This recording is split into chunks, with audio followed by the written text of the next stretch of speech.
In 15 years in Hollywood, no one in Hollywood has a memory of going to a sold-out Kevin Hart show, there being a line for him ever getting a standing ovation at any comedy club. By now, everyone knows Katt Williams has been on a mission to air out Hollywood's darkest secrets. And this time, his spotlight's on Kevin Hart. You might remember, a few years back, Kevin went off on Katt, claiming his addiction ruined his own career and that he blamed everyone but himself. Well, guess what? Katt finally decided to return the favor, and he did it in explosive fashion. In a wild sit-down with Shannon Sharpe, Katt accused Kevin of selling out his soul and integrity just to climb the Hollywood ladder. He even alleged that Kevin was forced into a humiliation ritual, dressing up and cosplaying as a gay man just to prove his loyalty to the industry. All of these big dick deviants is all catching hell in 2024. It's up for all of them. It don't matter if you Diddy or whoever you is, T.G. Jakes, any of them. All lies will be exposed. That's all. And anyone who takes that the wrong way, know why they take it the wrong way. Now, this ain't the first time Katt's dragged Kevin for being power-hungry or chasing fame by any means necessary. But this time, he went all in. No filters, no holding back, just pure exposure of everything Twisted Kevin allegedly did to get where he is today. But now, Kevin Hart's had enough. He's officially done with Katt Williams dragging his name through the mud. And this time, he's fighting back hard. Word is, Kevin's planning to hit Katt with a massive defamation lawsuit, and from the looks of it, 2024 is about to be one long, messy year for both of them, because Katt didn't just throw shade, he read him for filth. If you somehow missed all the chaos from the past few days, Katt's interview with Shannon Sharpe practically broke the internet. It ran for over 3 hours, and instead of cracking jokes like fans expected, Katt went nuclear. He aired out the industry's dirtiest secrets, naming names, spilling receipts, and leaving people scrambling to respond. But what really had fans gasping was the moment he called out Kevin Hart directly, accusing him of being power-hungry and soulless in his climb to the top. And what's wild? This ain't even the first time Katt's gone there. Years ago, he already warned folks about Kevin's so-called Hollywood deal, accusing him of pretending to be something he's not just to stay relevant. I mean, I'm a conspiracy theorist to a degree. Like, when I connect dots that maybe shouldn't be connected, I don't know. But certain dots, like when I see that they put every black man in the movies in a dress at some point in their career, I'll be connecting them down like, wow, all these brothers gotta wear a dress. This happened to me. I'm doing a movie with Martin. Yeah. The movie's going good. So I walk in the trailer. I'm like, man, this must be the wrong trailer because there's a dress in here. They come in. It's the writer comes in. I think he's the writer. He's like, Dave, listen, we got this hilarious scene where Martin's sneaking out of jail. So he disguises you as a prostitute. And he put this dress on, and what? A prostitute? Nah, I'm not doing that. I don't feel comfortable with that. That should have been in the discussion. What? You don't feel comfortable with it? I mean, it's a hilarious bit. All the greats have done it. So, well, if all the greats have done it, it's kind of hacky, right? You're right. So why don't we just not do it?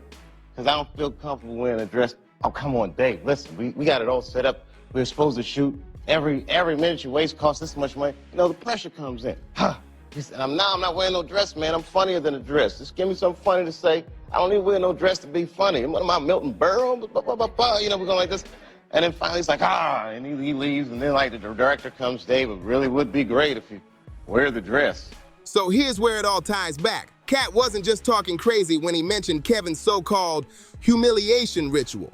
Years ago, Kevin actually played a gay character in an SNL skit. And that moment sparked a lot of deja vu for fans who followed the whispers about Hollywood's darker side. See, back in the early 2000s, there were already heavy rumors floating around that certain black male comedians were being pressured to wear dresses or wigs as some kind of twisted rite of passage to make it big. The whole idea blew up when Dave Chappelle went on the Oprah Winfrey Show in 2006 and spilled everything.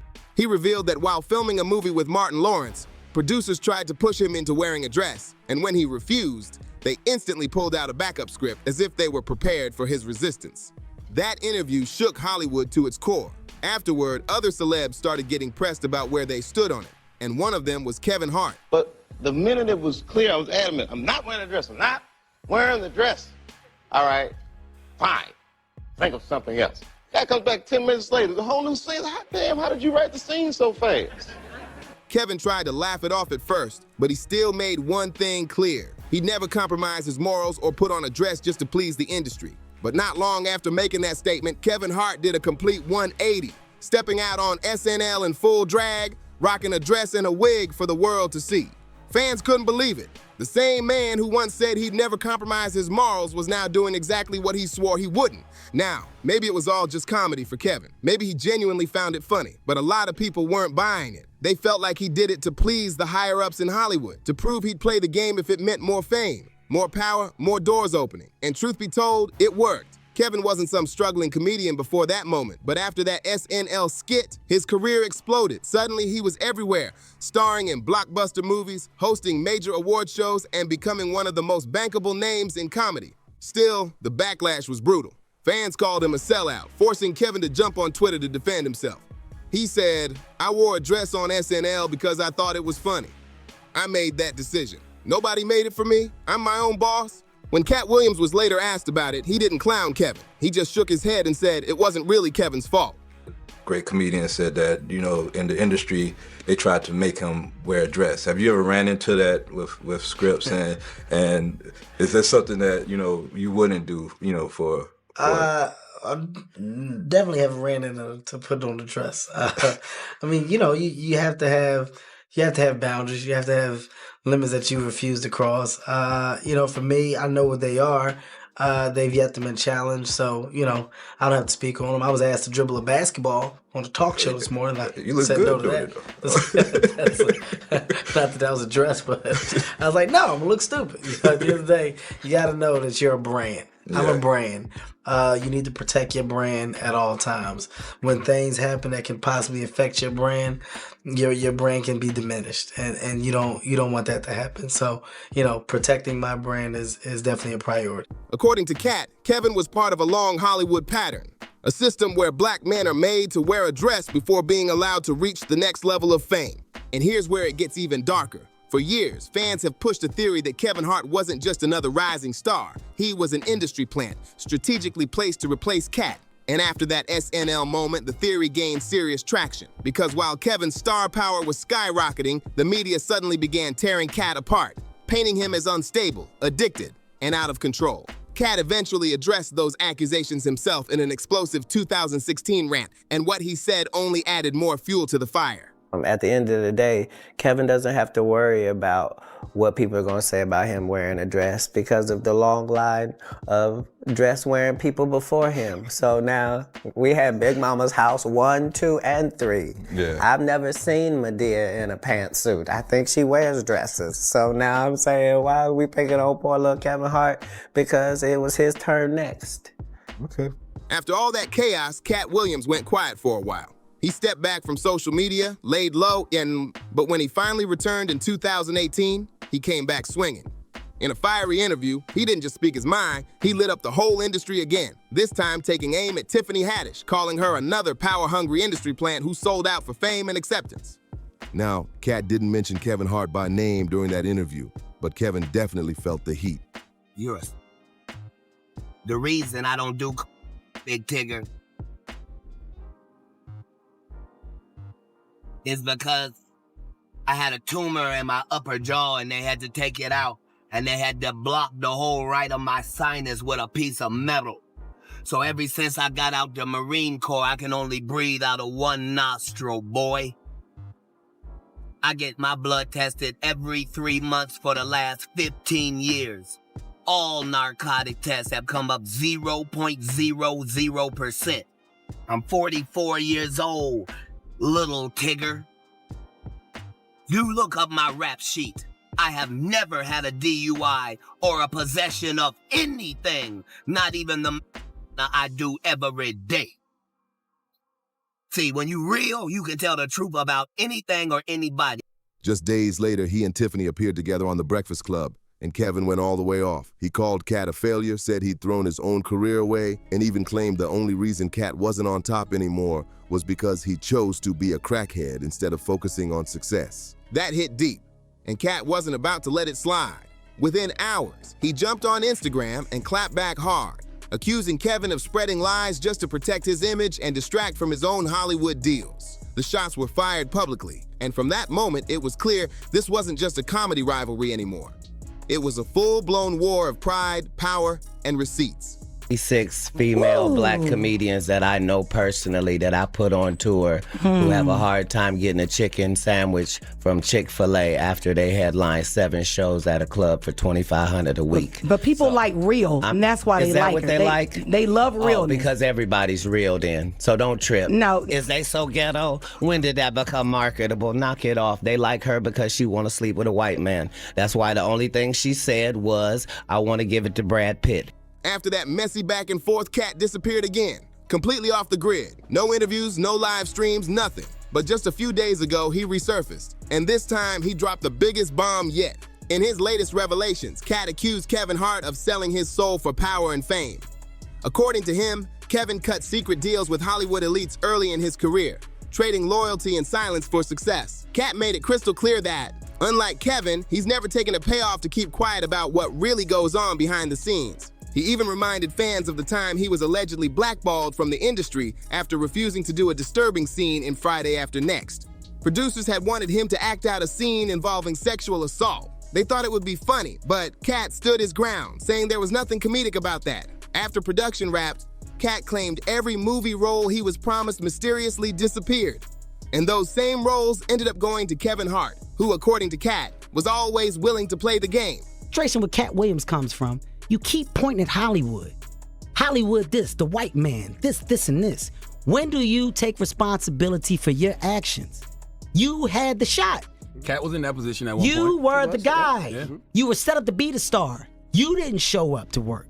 You promo shoots. You off your promo trips that they had set up for you. You became a risk to the studios, which is why the studios stopped with you. Why was he a risk? He chose.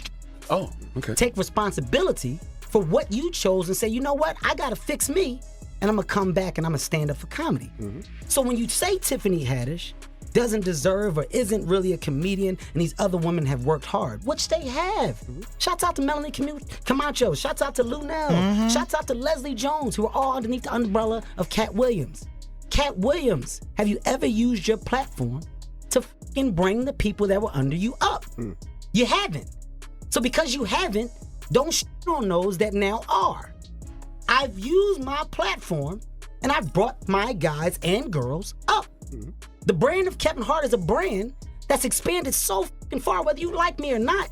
My presence in comedy will forever be felt because I'm a fucking boss. I sit on the top of it, and the opportunities that I'm giving are the ones that I'm creating. So take responsibility for what you did. You. Nobody else did.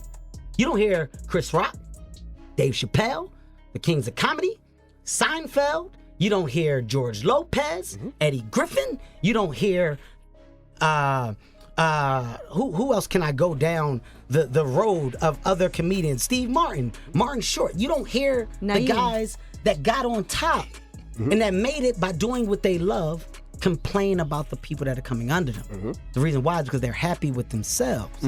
Don't blame everybody else for your Don't on my sister Light because you're not happy with your This Kevin didn't directly respond to any of Katt's latest claims, but he definitely sent a message. During his live commentary at the New York Knicks versus Philadelphia 76ers game, Kevin threw subtle shade, cracking corny jokes about Katt buying the Knicks and dropping them off at the game.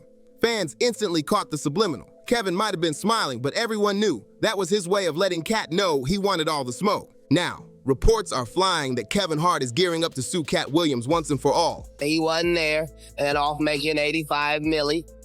I was over here not making $85 million. But it's all good. I don't mind $1 million a month and keeping my soul. And as long as Richard Pryor was able to be the king of comedy and a crackhead, they gonna continue to say maybe I am. But again, I urge you, if there's a you can do that'll get you Katt Williams level, you should OD on it tonight. Claiming this feud has dragged on for years and finally crossed the line. And honestly, after everything that's been said, it looks like neither of them is backing down anytime soon. As always, social media had plenty to say about the drama. One user wrote, "I've always believed Kevin Hart was planted to replace Katt. It happened right when Katt's career hit turbulence. Then boom, Kevin was everywhere." Another fan chimed in, "It's absolutely true. I remember him just being a background comedian in Scary Movie 3. And then suddenly, Hollywood's golden boy. I never thought he was that funny, so how did he blow up so fast? The internet's divided. Some say Katt's just bitter. Others swear he's finally telling the truth about what really goes down behind Hollywood's closed doors. But now I want to hear from y'all. Do you think Kevin Hart sold his soul chasing power and fame, or is Katt Williams just stirring chaos for clout? Drop your thoughts in the comments down below, and before you go, make sure to hit that like button, subscribe, and click here to check out our next messy deep dive, because trust me, this story is only getting crazier from here.